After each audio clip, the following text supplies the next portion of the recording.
4 PM news network में दोस्तों आपका स्वागत है। मैं हूं आपके साथ राशिद ज़हीर। आखिरकार ईवीएम भी गलत साबित हो गई। राहुल गांधी ने जिस प्रकार से वोट चोरी का एक अभियान चलाया, कोर्ट के अंदर जो लंबित मामले थे ईवीएम को लेकर, चुनाव के परिणाम को लेकर, वो भी उलटने लगे। ताज़ा मामला है तो हरियाणा का। हरियाणा के अंदर एक प्रत्याशी को हारा हुआ बता दिया गया था। ईवीएम की चेकिंग हुई, सुप्रीम कोर्ट के आदेश आए और बता दिया गया साहब कि वो गलती थी।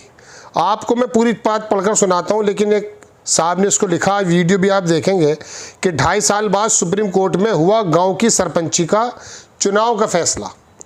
ईवीएम से डाले थे वोट, 2.5 साल बाद सुप्रीम कोर्ट में दोबारा हुई काउंटिंग, हारा हुआ प्रत्याशी जीत गया।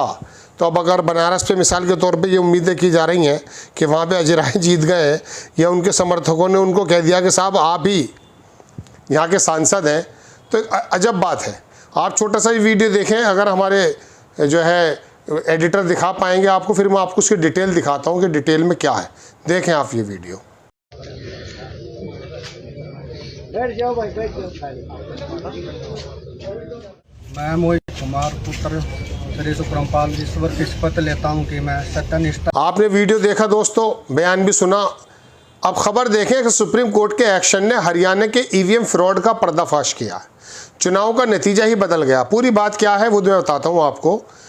ये सुप्रीम कोर्ट ने अपनी आंखों से देखा कि इलेक्ट्रॉनिक वोटिंग मशीन के जरिए नतीजे बदले जा सकते हैं। क्या बात है।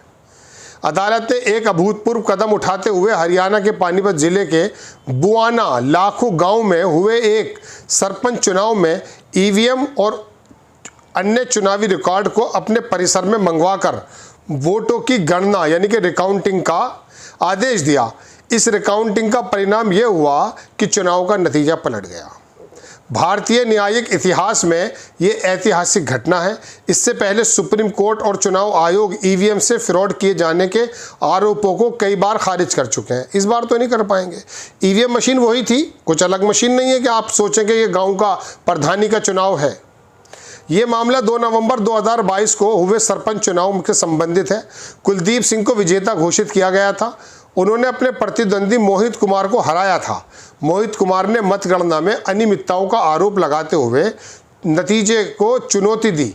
इस याचिका का सबसे पहले पानीपत के चुनावी ट्रिब्यूनल में सुनी गई, जिसमें एक बूथ के वोटों की पुनर्गणना का आदेश दिया गया, लेकिन पंजाब और हरियाणा कोर्ट ने इस आदेश को रद्द कर दिया।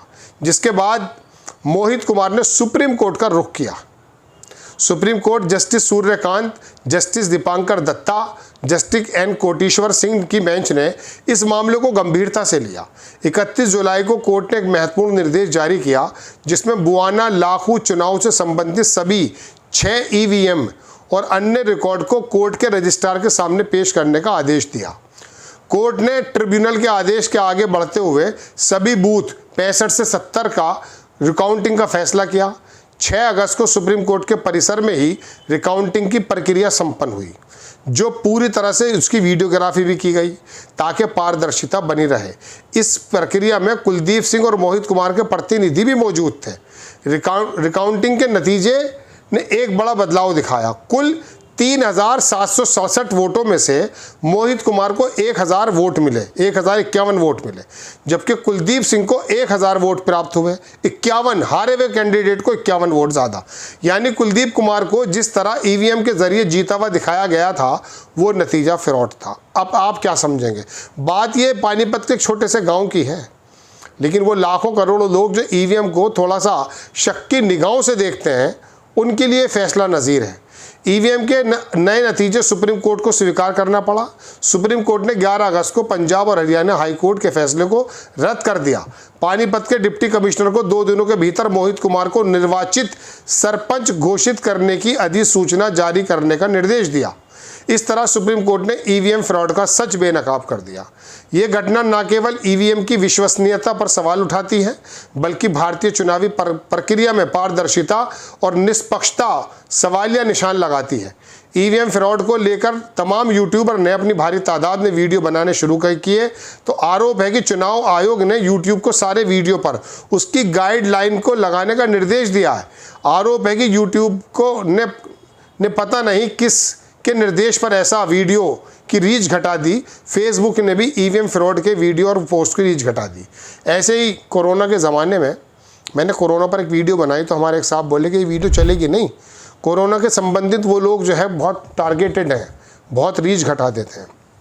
खैर, तो दोस्तों अब तो आपको मालूम पड़ गया कि ईवीएम के अंदर फ्रॉड हो सकता है।